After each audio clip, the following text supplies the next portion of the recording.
ಅಕ್ಕನಿಗೇರಿ ವಿಶೇಷವಾಗಿ ಗಣೇಶ್ ಹುಕ್ಕೇರಿ ಅವರು ಈಗಾಗಲೇ ಮಾತಾಡಿದ್ದಾರೆ. ಸುಮಾರು 7 ಕೋಟಿ ರೂಪಾಯಿ ಖರ್ಚು ಮಾಡಿ ಬಹಳ ವರ್ಷಗಳಿಂದ ಒಂದು ಬೇಡಿಕೆ ಇದ್ದು ರಸ್ತೆ ಅಗಲೀಕರಣ ಮಾಡಬೇಕಂತೇಳಿ ಅದು ಇವತ್ತು ಶ್ರೀಗಳ ಅಮೃತ ಹಸ್ತದಿಂದ ಅದಕ್ಕೆ ಚಾಲನೆ ಯಾರು ಕೊಟ್ಟರಪ್ಪ ಅಂದ್ರೆ ಸಂಪಾದನಾ ಶ್ರೀಗಳ ಚಾಲನೆ ಕೊಡೋದ್ರಿಂದ ಇವತ್ತು ಸುಮಾರು 7 ಕೋಟಿ ರೂಪಾಯಿನಲ್ಲಿ ಯಾವುದೇ ಆತಂಕ ಬರದ ರಸ್ತೆ ಅಗಲೀಕರಣ ಮತ್ತು ವಿದ್ಯುತ್ಕರಣ ಇವತ್ತು ನಾವು ಪೂರೈಸಿದ್ದೀವಿ.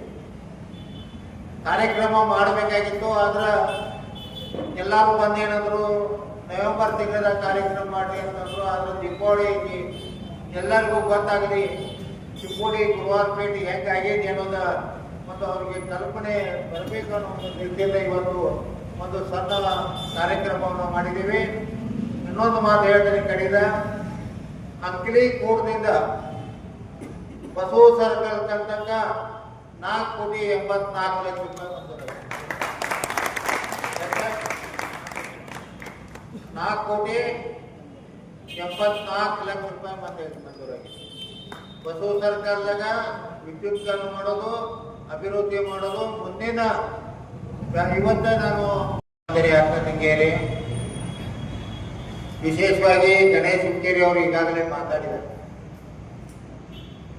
ಸುಮಾರು 7 ಕೋಟಿ ರೂಪಾಯಿ ಖರ್ಚು ಮಾಡಿ ಬಹಳ ವರ್ಷಗಳಿಂದ ಒಂದು ಬೇಡಿಕೆ ಇದ್ದು ರಸ್ತೆ ಅಗಲೀಕರಣ ಮಾಡಬೇಕಂತೇಳಿ ಅದು ಇವತ್ತು ಶ್ರೀಗಳ ಅಮೃತ ಹಸ್ತದಿಂದ ಅದಕ್ಕೆ ಚಾಲನೆ ಯಾರು ಕೊಟ್ಟರಪ್ಪ ಅಂದ್ರೆ ಸಂಪಾದನಾ ಶ್ರೀಗಳ ಚಾಲನೆ ಕೊಡೋದ್ರಿಂದ ಇವತ್ತು ಸುಮಾರು 7 ಕೋಟಿ ರೂಪಾಯಿನಲ್ಲಿ ಯಾವುದೇ ಆತಂಕ ಬರದ ರಸ್ತೆ ಅಗಲೀಕರಣ ಮತ್ತು ವಿದ್ಯುತ್ಕರಣ ಇವತ್ತು ನಾವು ಪೂರೈಸಿದ್ದೀವಿ. ಕಾರ್ಯಕ್ರಮ ಮಾಡಬೇಕಾಗಿತ್ತು, ಆದ್ರೆ ಎಲ್ಲರೂ ಬಂದೇನಾದ್ರು ನವೆಂಬರ್ ತಿಂಗಳ ಕಾರ್ಯಕ್ರಮ ಮಾಡಿ ಅಂತಂದ್ರು. ಆದ್ರೆ ದೀಪಾವಳಿ ಎಲ್ಲರಿಗೂ ಗೊತ್ತಾಗಲಿ ಚಿಕ್ಕೋಡಿ ಗುರುವಾರಪೇಟೆ ಹೆಂಗಾಗೈತಿ ಅನ್ನೋದ ಮತ್ತು ಅವ್ರಿಗೆ ಕಲ್ಪನೆ ಬರಬೇಕು ಅನ್ನೋ ಒಂದು ರೀತಿಯಿಂದ ಇವತ್ತು ಒಂದು ಸಣ್ಣ ಕಾರ್ಯಕ್ರಮವನ್ನು ಮಾಡಿದ್ದೀವಿ. ಇನ್ನೊಂದು ಮಾತು ಹೇಳ್ತೀನಿ, ಕಡಿದ ಅಂಕಲಿ ಕೂಡದಿಂದ ಬಸವ ಸರ್ಕಲ್ ತನಕ 4,84,00,000 ರೂಪಾಯಿ ಬಂದಿದೆ. 4,84,00,000 ರೂಪಾಯಿ ಬಂದೈತೆ ಮಂಜೂರಾಗಿ. ಬಸವ ಸರ್ಕಲ್ದಾಗ ವಿದ್ಯುತ್ಕರಣ ಮಾಡೋದು, ಅಭಿವೃದ್ಧಿ ಮಾಡೋದು ಮುಂದಿನ ಇವತ್ತ ನಾನು